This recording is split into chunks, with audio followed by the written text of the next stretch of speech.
কংগ্রেসের প্রার্থী তালিকা ঘোষণা হতেই ক্ষোভে ফেটে পড়লেন মালদার চাঁচল বিধানসভার কংগ্রেস নেতা কর্মীদের একাংশ।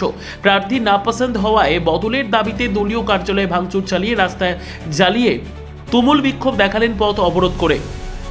রবিবার এই ঘটনাকে কেন্দ্র করে ব্যাপক উত্তেজনা তৈরি হলো চাঁচলের কংগ্রেস কার্যালয়ের সামনে। রাস্তায় আসবাবপত্র টায়ার চালিয়ে পথ অবরোধ করে তুমুল বিক্ষোভ দেখালেন তরলতলায় কংগ্রেস কার্যালয়ের সামনে।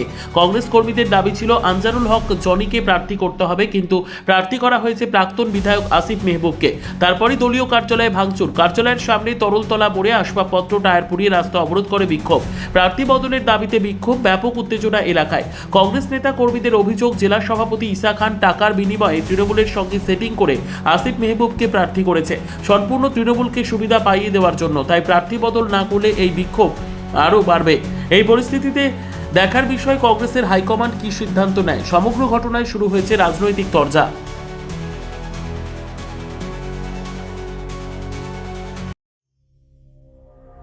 সংবাদটি নিবেদন করছেন স্বস্তিলোক উৎসব ভবন, গঙ্গারামপুর, দক্ষিণ দিনাজপুর।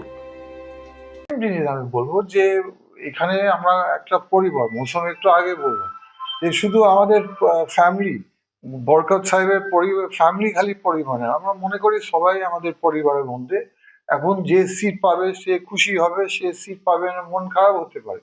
তো এটা সব দলে হয়। আপনি দেখলেন কিছুদিন আগে টিএমসি একটা মন্ত্রীর সিট পায়নি, উনি কি রিয়াকশন করেন। তো দেখো, মানুষ সেন্টিমেন্টের মানুষ। মানুষ প্রথম বলবে, আশা করছি আমরা সবাইকে ইউনাইটেড করে দেবো। সে আপনি বৈশামাগা বলেন, আপনি চাঁচল বলেন, আমরা ইউনাইটেড নিয়ে আগাবো, আমরা ঠান্ডা করে দেবো।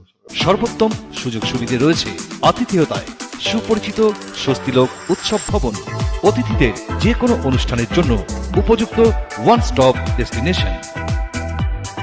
আমরা আপনার বিশেষ অনুষ্ঠানটিকে অবিস্মরণীয় করে তুলি। স্বস্তিলোক উৎসব ভবন, শিববাড়ি রোড, গঙ্গারামপুর, দক্ষিণ দিনাজপুর। স্থানীয় ছেলে এবং এখানে আমার বাড়ি, সম্পত্তি সবকিছু এখানে। সুতরাং এখানকার যে মূল চাহিদা, মানুষের যে চাহিদাটা, সেটা আমি জানি। প্রশাসনিক জায়গাতেও ছিলাম এবং গতবার না হয় এনআরসি নিয়ে একটা সেটা মানুষ বিভ্রান্ত হয়েছে। আমি আশা রাখবো যে মানুষ অবশ্যই পুনরায় নির্বাচিত করবে জাতীয় কংগ্রেসকে তার প্রতিনিধি হিসাবে। বিধানসভায় আমাদের যে দাবিগুলো, প্রথমত হচ্ছে চাঁচল মহকুমা এমন একটা মহকুমা যে মহকুমা দীর্ঘদিন ধরে প্রতীক্ষা করছে একটা মিউনিসিপ্যালিটির জন্য। আর দ্বিতীয়ত হচ্ছে চাঁচলের যে কৃষি, এই কৃষি নিয়ে কিন্তু ভাবনা চিন্তা আমাদের রাজ্য প্রশাসনে কিন্তু নেই। এটাকে যদি ব্যবহার পিজিতে কি হয় আমরা জানি, এখান থেকে মানুষ কতদূর পৌঁছাতে পারে।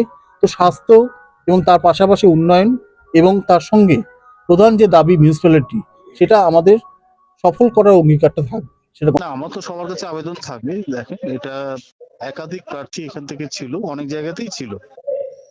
তো সেইভাবে তারা নিশ্চয়ই প্রত্যেকেই সংযম রক্ষা করেছে, দলের সম্ভ্রম রক্ষা করেছে। হ্যাঁ, আমি অবশ্যই সবাইকে পাশে চাই। নমিনেশন করতে দেবে না, এটা তো সাংবিধানিক, এটা আইনের মধ্যে পড়ে না।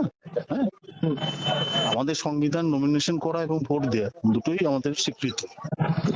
এটা কোনো কথার কথা নয়। যারা রাজনীতি করে তারা প্রত্যেকেই জানে যে, কারণ এটাতে বাধা দেয়া বা এটাতে কোনো কিছু করাটা, এটাকে সামাজিক অপরাধ।